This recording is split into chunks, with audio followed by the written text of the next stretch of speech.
नमस्ते जय जगन्नाथ।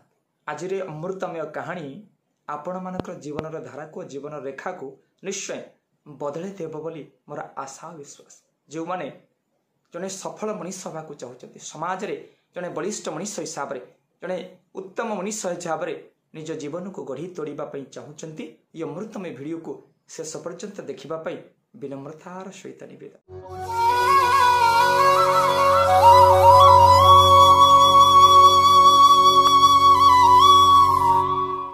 थरे जने दास बा मूलिया जने जमीदार कर मूल्य लगे माटी खादान को जाइए आ माटी खादान रो से प्रत्यय माटी खोलती आउ गध फिट्रे लदिकी जमीदार जमी नहीं पकाती पुणी संध्या बेले मूल्य धरी घर को चली जाते। ए मूलियार काम ताहा थिला प्रत्येक सकाळे आसंती माटी खादान रो माटी खोलती आउ गध फिट्रे लदिकी जमीदार जमी पकाते। दिने सकाळु सकाळु मूलिया जनक प्रातः भोजन सारिकी माटी खादान को जाई माटी खोलुचंती। माटी खोलु खोलु देखिले गोटे सुंदर चकमक पत्थर, एते सुंदर झिलमिल पत्थर को देखी मूलिया जनक खुशी हो गले। कहले अरे तो सुंदर पत्थरटी, जदि ये पत्थरटी को नहीं मो गधर पेकरे बांधी दियती केते सुंदर गध बेकटा केते सुंदर देखा जाता। आहा बढ़िया पत्थरटी। सांगे सांगे मूलिया जनक माटी खादान सुंदर पत्थर को पाइला परे ताकू धोईदेले आ धोई सारिबा परे गोटे सूतारे गुंथिकी गधर बेकरे बांधिदेले। गध बेक अति सुंदर देखागला। माटी लदु थांते नेकरी जमीरे पकु थांते पुणी आसु थांते। हठात जाउचंती बाटरे गोटे लोक देखागला।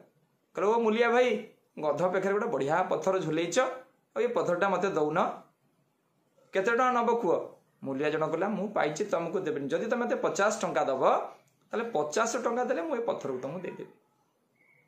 संगे संगे लोक जनक 50 टंका देले आउ आखि के झिलमिल करथिबा ई सुंदर पत्थर को नहीं आसिले।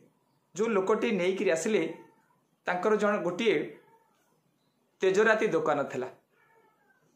ए तेजराती दुकान रे बसंती आउ से जो झिलमिल पत्थर मूलिया पाखरु 50 टंका दे जो झिलमिल पत्थर को किणिकी आइले निजर तराजुरे बा किलो पालार मझिरे से पत्थर को टांगी देले। सबु लोक माने तांको दुकान को सौदा पई आसुथांती आउ से तराजुरे बंधाइतिबा सुंदर पत्थरटी को देखिकरी खुशी होथांती। सुंदर पत्थर चिकचिक करुथांती। एई समय ए तेजराती दुकानी जनक जो सुंदर पत्थर को मूलिया पाखरु नहीं निजर तराजुरे टांगी देथिले। हठात से दुकाने जणे बणिया आसी पहुंची गले। बणिया भाई जानी परले जे ये झिलमिल चकमक करुथिया सुंदर पत्थरटी ये साधारण पत्थर नुह, आर मूल्यवान बहुत अधिक। ये एक सुंदर हीरा। हीरा को देखिकी बणिया जनक देखिले आश्चर्य होगले। कहले अरे ए सौदा दुकानी भाई तमे ये सुंदर पत्थर को टंगईच कौन ना? हाँ जाइले खादान को। से खादान मालिक गोटे गधर बेकरी पत्थर को टंगई था। मु 50 टंका देकरी ये पत्थर को नहीं आसिला। पत्थरटा मोर कौन हम जेहेतु सुंदर देखा जाउची ये पत्थर को मो तराजुरे टांगी देछि। किंतु बणिया जनक जानिथिले ये साधारण पत्थर नुह, ये होचंती हीरा। बणिया जनक पचाले ये पत्थरटा मते दे दोन ना? देबी जे जदि मते डबल मूल्य दब। मु आको 50 टंका दे पत्थर को किणी आनछि, तमे जदि मते 100 टंका दब 100 टंका देले ये पत्थर को मु तुमको दे देबी। जो पत्थर बाजार मूल्य कोटी कोटी टंका हबो मात्र 100 टंकार सौदा दुकानी जनक कहला बणिया को दे देबा पई। किंतु ये बणिया जनक भारी कृपण थिला। बणिया जनक एते कृपण थिला जे संगे संगे दुकानी सहित मूल्य चाल करिया को लागिला। कोटी कोटी टंकार हीरा पाइबा पई ये बणिया जनक कहला ना ना 100 टंका हबनी, आपण 80 टंका नियंतु। ये दुकानी कहला ना ना ना ना मते आपण 100 डबल मूल्य देले 100 टंका देले नै जिवो। 80 टंका 100 टंका भितर ये कृपण बणिया जनक कहला ठीक अछि तुम 80 टंकार दबा मु नेबी, मु 100 टंका हेले नेबी। कृपण बणिया कहले ठीक अछि मु काली तुमको आसीबी, ठीक मूल्य छिनले नै जिबी। एई कथा चिंता करी कृपण बणिया जनक मात्र 20 टंका पई सेई हीरा पदार्थ को छाड़ी देगी आइला। सेई दिन संध्या बेले हठात आउ गोटिए बणिया आसी पहुंची गला।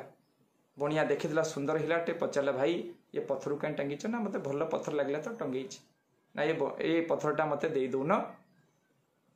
कहले देवी जे जदि 100 टंका दब मु देवी। गोटे बणिया आसला 80 टंका कहले मु ताकू देलिनी। तुमे जदि मते 100 टंका कहब 100 टंका तुम जदि मते देदेव ताले मु ये पत्थर को देदेवी। बुणिया जनक देखला कोटी कोटी टंकार हीरा जहाँ मते 100 टंकार मिलूची खुशी रे सांगे सांगे बणिया जनक निज अंटी 100 टंका काढ़िला आउ सौदा दुकान को भाई देई हीरा को मूल्यवान हीरा को धरिकी बणिया जनक चली गले।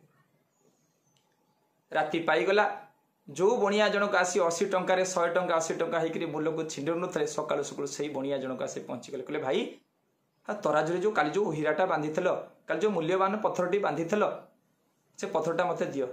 दुकानी भाई ना कहले आ से पत्थर कौन अच्छी तुम तो 80 टंका कहल मु तुमको देलीनी सांगे सांगे तुम गला आउ जड़े भाई आसी पहुंचले 100 टंका दे नहीं गले। सांगे सांगे रागरे उत्क्षिप्त हो गले। रागरे उत्क्षिप्त होकर से बणिया भाई जनक सौदा दौने गाड़ी करने लगे। कहले तुम जापारलनि से एत मूल्यवान जार बजार मूल्य कोटी कोटी टंका हम तुम तो 100 टंकार बिकिदेल मत देलनि एते तुम एते मूर्ख लोक तुम जापारलनि। ये कथा शुणी सौदा दोकानी भाई जनक जहाँ कहले आम समस्त शुणवार कथा। सौदा दोकानी भाई ना जनक कहला हे बणिया भाई ये पत्थर मूल्य मु जानी मते पत्थर मूल्य जना नहीं तमें जदि जानी एटा हीरा बोली यार मूल्य कोटी कोटी टंका बोली तमें 20 टंका पाई केमिति ये सुंदर पत्थरटी को छाड़ी दे गल। मूर्ख मु न मूर्ख तमें तमें जानी जार बजार मूल्य कोटी टंका हम किंतु तमें मात्र 20 टंका पाई ये सुंदर पत्थर मूल्य को तमें छाड़ी दे गल। मु जान नथि हीरा की पत्थर तमें 20 टंका पाई ये सुंदर पत्थरटी को छाड़ी पड़ेल। पश्चाताप तो तमें करिवार कथा। ये अमृतमय गल्प कहबार मूल कारण होची आमे समस्त मनीष सुजोग आम पाखक आसे किंतु बेले बेले आमे टिके टिके खुशी पाई टिके टिके कामना रखिकी टिके टिके लोभरे पड़ी जीवन में अनेक स्वप्न को अनेक खुशी को अनेक आशा को नष्ट कर। सुजोग मनीष भगवान सुजोग भगवान मनीष को दियंती किंतु मनीष आज करी काली करी ना थाऊ काली आसी कर आज पाठ पढ़ी कालठू पाठ पढ़ी आज परिश्रम करी काली परिश्रम काली करवा देखा।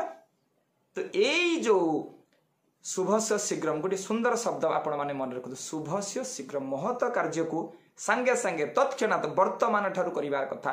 जदि आपण महत कार्य को विलंब कले ताले से कार्य आपण हाथ छड़ा हो जाए। तेणु अनेक मनीष अच्छे जे थाऊ छाड़ काली आरंभ करवा देह पेट बढ़ी जाए कालठू दौड़ा पाठ होनी कालीठू पढ़ा चाकरी काली देखिया काली जीवा। तेणु यही विलंब आउ यही कार्य अक्षमता मनीष को बेले बेले बहुत पछकु दे।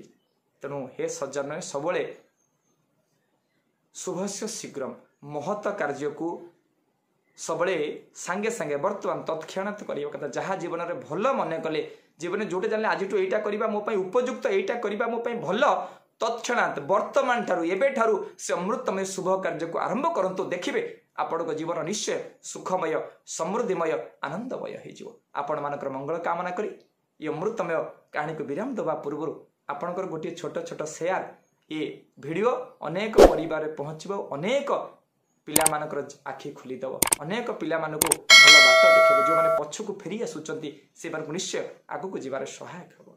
आपण मानकर मंगल कामना करी आज ये अमृतमय कहानी को विराम दउची। नमस्ते जय जगन्नाथ।